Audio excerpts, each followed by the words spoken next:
Hello everyone, welcome to DCG. आज मेरे साथ हैं पुरुषोत्तम, जिन्होंने अपने सितंबर 2022 के एग्ज़ाम को क्वालिफाई किया है। आज इनसे मैं बात करके आप सभी के लिए ये जानेंगे कि कैसे इन्होंने अपने एनडीए के एग्ज़ाम के लिए अपने आप को प्रिपेयर किया। रिटन के ऊपर जो इंपॉर्टेंट चीज़ें होती हैं, मैथमेटिक्स जीएटी सेक्शन में अपने आप को किन चीज़ों के ऊपर ज़्यादा फोकस करके अपने एग्जाम या रिटन को क्वालिफाई किया है। तो सबसे पहले पुरुषोत्तम, मैनी कॉन्ग्रेचुलेशन कि आपने अपने एनडीए के रिटन को क्वालिफाई किया है।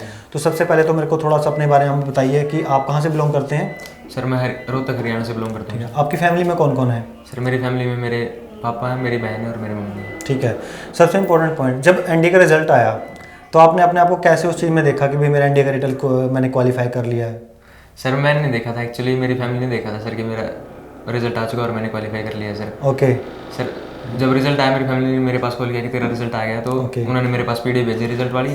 सो मैंने चेक किया तो मुझे उसमें रोल नंबर नहीं दिखा अपना। ओके। सो फिर मैंने फैमिली को मना किया कि मेरा रोल नंबर नहीं है आ रहा है इसमें। सो फिर फैमिली ने पूछा कि तेरा रोल नंबर बता दे, एटलीस्ट हम चेक कर लेंगे। ओके। तो जब मैंने रोल नंबर बताया तो उन्होंने चेक किया, तब बताया कि तेरा एग्जाम क्लियर हो चुका है। मीन्स आपने जब देखा तो आपको पता ही नहीं चला कि क्लियर हुआ, फैमिली ने आपको बताया। तो जब उन्होंने बताया भी आपने आपका एनडीए रिटन को आपने क्वालिफाई कर लिया, तब आपको क्या महसूस हुआ उस टाइम, क्या कितनी खुशी हुई थी। सर बहुत खुश था सर। ठीक है, वाकई में बहुत बड़ी बात होती है, क्योंकि आप सभी जैसे जानते हैं कि तकरीबन 5 लाख बच्चों ने इस बार अपने आप को एनडीए के लिए इनरोल किया था। उसमें से 2.4 लाख ने एग्जाम दिया, 8509 के अराउंड अबाउट रिटर्न इन्होंने क्लियर किया। आप उनमें से एक हो, तो एक बार ये वाकई में बहुत अचीवमेंट की बात है।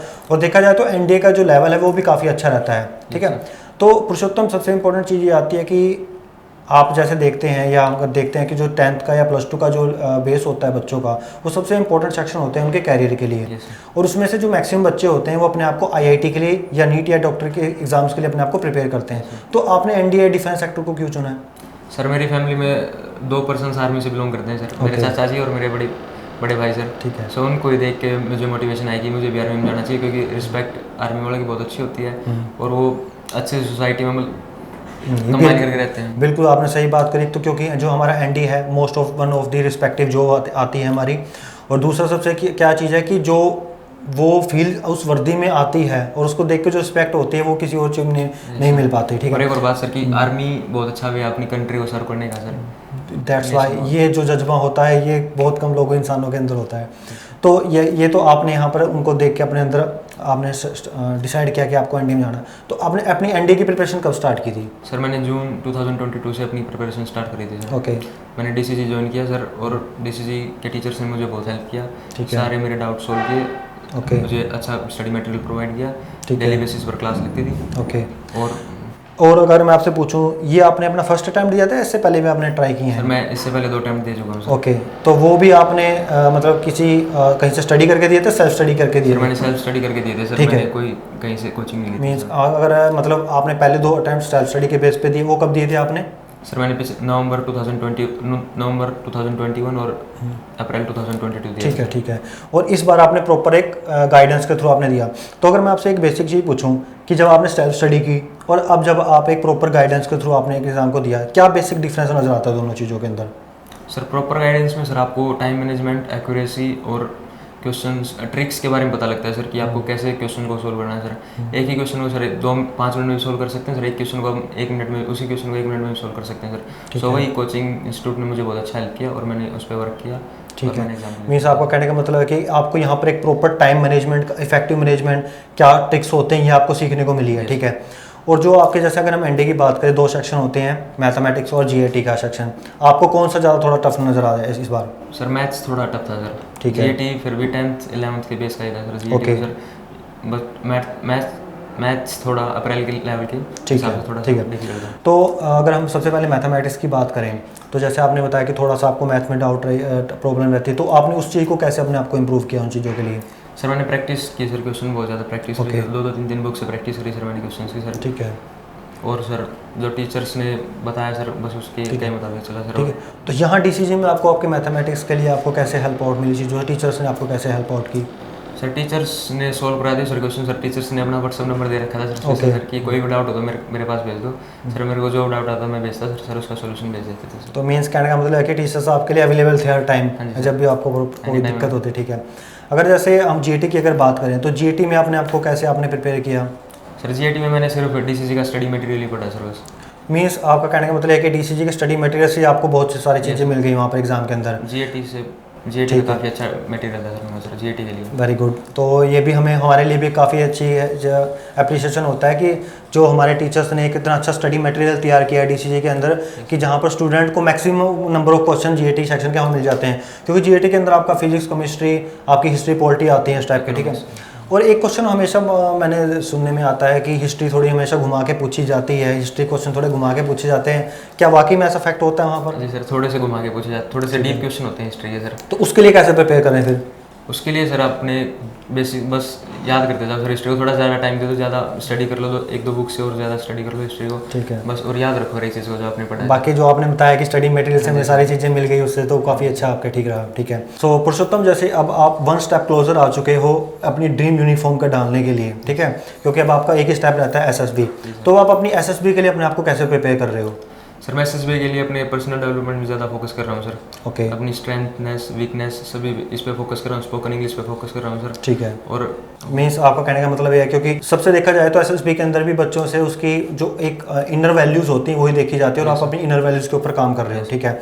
और हमारी तरफ से भी आपको पूरी विशेष है कि आप नो डाउट अपनी एसएसबी को भी क्लियर करोगे, ठीक है। सो अगर मैं आपसे एक चीज़ और पूछूं कि जैसे आपने बताया कि आपने सेल्फ स्टडी करी, दो बार अटैम्प्ट दिए, उसके बाद आपने कोचिंग के थ्रू, डीसीजी के थ्रू आपने एग्ज़ाम को दिया, तो क्या आप एक मैसेज देना चाहोगे उन स्टूडेंट्स को जो अपने आप को डिफेंस जॉब्स के लिए देखते हैं? क्या एक ये बेटर ऑप्शंस है प्रिपेयर करना अपने आप को किसी को पर्टिकुलर अच्छी एकेडमी के थ्रू? यस सर, एक अच्छी एकेडमी, एक अच्छा मोटिवेशन होना ज़रूरी है, क्योंकि एकेडमी आपको ट्रिक्स सिखा देती है, आपको टाइम मैनेजमेंट, एक्यूरेसी सबको सिखा देती है एकेडमी, बस उस पर आपको अमल करना है और अपने एग्ज़ाम दे के आना है। तो यहाँ अगर हम आपकी टीचिंग फैकल्टी की बात करें, तो यहाँ की आपकी टीचिंग फैकल्टी ने आपको टीचिंग के साथ क्या आपकी टाइम मैनेजमेंट के बारे में कुछ बताया था कि कैसे अपने आप के एग्ज़ाम को प्रिपेयर करना है? मैथ्स टीचर ने बहुत ज़्यादा हेल्प करी थी सर। ओके। टाइम मैनेजमेंट सब कुछ हेल्प करी थी सर मैथ। ठीक है, क्योंकि नो डाउट आपको भी पता है कि 2.5 घंटे मिलते हैं, 120 क्वेश्चंस होते हैं, तो काफ़ी जल्दी उसको चीज़ों को सोल्व करना होता है। तो अगर मैं आपसे पूछूं कि आपने क्या लगता है कि आपने 120 क्वेश्चंस में से कितने क्वेश्चंस अटैम्प्ट किए थे मैथमेटिक्स में? मैंने 48 to 50 क्वेश्चन अटैम्प्ट करे थे। और नो डाउट आपको ही लगता है कि आपके सारे सही थे वो? जी सर। ठीक है, तो नो डाउट आपने वहाँ से काफ़ी अच्छा स्कोर किया होगा, फिर आपने जीएटी सेक्शन का तो आपने बताया ही है, ठीक है। सो एक जो मैं अगर आपसे एक चीज़ और पूछना चाहूँ कि जैसे बहुत सारे बच्चे, अभी जैसे मैंने आपसे पता चला है, मैंने आपसे बात करी कि अराउंड अबाउट 2.4 लाख स्टूडेंट्स ने इस बार एग्जाम दिया था अपना, ठीक है। सो उसमें से सिर्फ 8,509 ही बच्चे अपने आप को रिटर्न में क्वालिफाई कर पाए हैं। आपको क्या लगता है कि क्या वे से हमें प्रिपरेशन करनी चाहिए ताकि हम अच्छा एक स्कोर या अपने आप को रिटर्न क्वालिफाई कर पाएँ? पहले तो हमें ये पता लगाना कि आपकी किस सब्जेक्ट में ज़्यादा प्रॉब्लम आती है, आपको उस पर ज़्यादा फोकस करना है, और फिर एक मैथ्स सेक्शन पर थोड़ा अलग टाइम देना है, क्योंकि मैथ्स अगर आपका क्लियर होगा था कि आपका पेपर चेक होगा, मैथ्स पर ज़्यादा फोकस करना है आपको, और फिर अपना जीएटी को अच्छे से किसी एक अच्छी बुक को प्रेफर करो और उससे पढ़ो जीएटी। ये आपने बहुत एक सही बहुत पॉइंट बताया है कि जब आपका मैथ ही क्वालिफाई होगा देन उसके बाद आपका सेकंड सेक्शन की पेपर मतलब आपका चेक किया जाता है। तो ये एक बहुत अच्छी चीज़ बताई है कि आपने मान लो जैसे आपने बताया 40 to 50 क्वेश्चन आपने अटेंड किया, नो डाउट आपको कॉन्फिडेंस भी है कि मैंने वहीं से ज़्यादा अच्छा स्कोर कर लिया, क्योंकि आई थिंक 2.5 नंबर का एक क्वेश्चन होता है आपका, ठीक है। तो नो डाउट आपने अगर 50 की बात करें तो आपने 150 नंबर तो आई थिंक वहीं से गेन कर लिया अपने।